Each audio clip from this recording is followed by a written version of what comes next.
বাংলাদেশের জাতীয় ক্রিকেট দল টি-20 বিশ্বকাপ 2026 খেলতে ভারতের মাটিতে আসবে না। বিশ্বকাপের ম্যাচগুলি ভারত থেকে সরিয়ে শ্রীলঙ্কায় নিয়ে যাওয়ার দাবি উঠছে। বাংলাদেশের কোনো টিভি চ্যানেলে আইপিএল খেলা সম্প্রচার করা যাবে না। শুধু তাই না, ভারতীয় কোনো টিভি চ্যানেল বাংলাদেশের মাটিতে দেখানো হবে না। টিম ইন্ডিয়ার বাংলাদেশ সফর ছিল এই বছরই আগস্ট মাসে, হয়তো ভারতীয় ক্রিকেট টিমেরও বাংলাদেশে যাওয়া হবে না। আইপিএল এবং বিশ্বকাপ, ক্রিকেট, রাজনীতি, ধর্ম এগুলো যদিও সব আলাদা আলাদা আমরা বলার চেষ্টা করি, তবুও রাজনীতি, ধর্ম, ক্রিকেট, খেলা যে কোনো কিছু নেন সব কিন্তু এখন বর্তমানে এক হয়ে গেছে। জাস্ট 2 দিন আগে বিসিবি জানালো ভারতীয় ক্রিকেট দল বাংলাদেশ সফরে যাচ্ছে।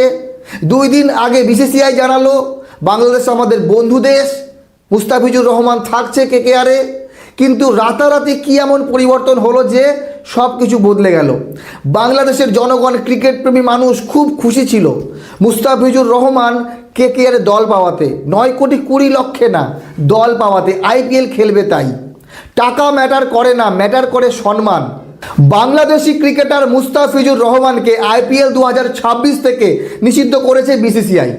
আগামী ভবিষ্যতে হয়তো কোনো দিন মুস্তাফিজুর রহমান তো নয়, বাংলাদেশের কোনো ক্রিকেটারকে আমরা হয়তো বা নিলামেও দেখব না, খেলতেও দেখব না।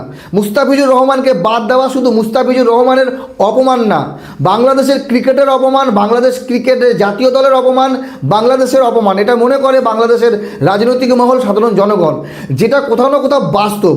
তো বিসিসিআই মুস্তাফিজুর রহমানকে যদি আইপিএলে অংশগ্রহণ করতে না দিত, যদি মুস্তাফিজুর রহমানকে কেকেআর না কিনতো, তাহলে হয়তো এই সমস্যা আসতো না।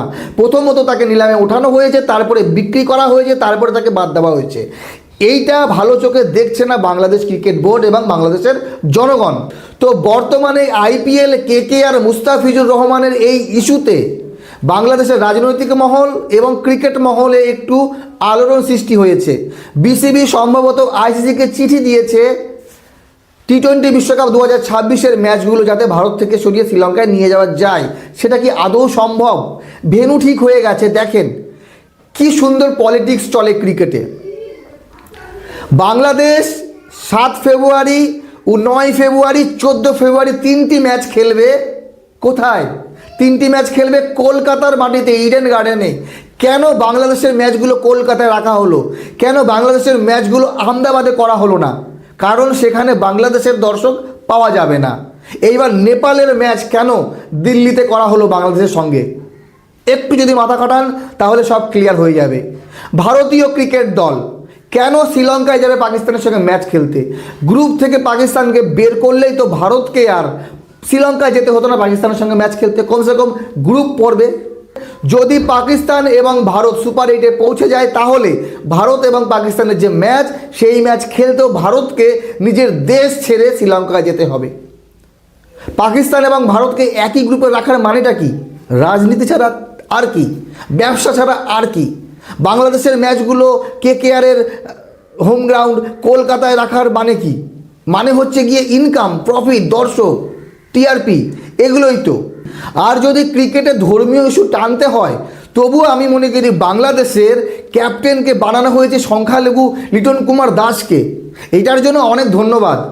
বাংলাদেশ ক্রিকেট বোর্ড অবশ্যই চাইলে অন্য যে কোনো ক্রিকেটারকে ক্যাপ্টেন বানাতে পারতো, কিন্তু না, লিটন কুমার দাস যেহেতু আগে থেকেই ক্যাপ্টেন আছে টি-20-তে, সেহেতু লিটন কুমার দাসকেই বিশ্বকাপের ক্যাপ্টেন বানানো হয়েছে। আপনাদের মতামত জানাবেন। আর আমাদের ভারতীয় ক্রিকেট দলে রাজনীতি হয় না যদি এই কথাটা কেউ বলে, সেটা পুরোপুরি ভুল। গৌতম গম্ভীর আসার পর সব থেকে বেশি রাজনীতি আমাদের ভারতীয় ক্রিকেটে হচ্ছে। ট্যালেন্টেড ক্রিকেটাররা সুযোগ পায় না, কিন্তু তোষণ করে করে কিছু ক্রিকেটারকে জোর জবরদস্তি জায়গা দেওয়া হচ্ছে। টি-20 বিশ্বকাপে যদি বলি, হর্ষিত রানার জায়গায় মোহাম্মদ সিরাজ জায়গা পেতে পারতো, কিন্তু কেন দেয়নি কেউ জানে না। মোহাম্মদ সিরাজ ওডিআই স্কোয়াডে আছে, টেস্টে আছে, কিন্তু টি-20-তে নেই।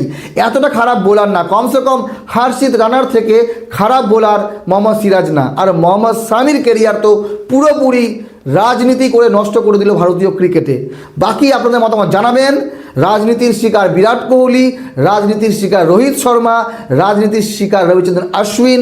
এরা বারবার একই কথা বলে যে রাজনীতি ছাড়া ক্রিকেট হয় না, রাজনীতি ছাড়া ক্রিকেট হয় না।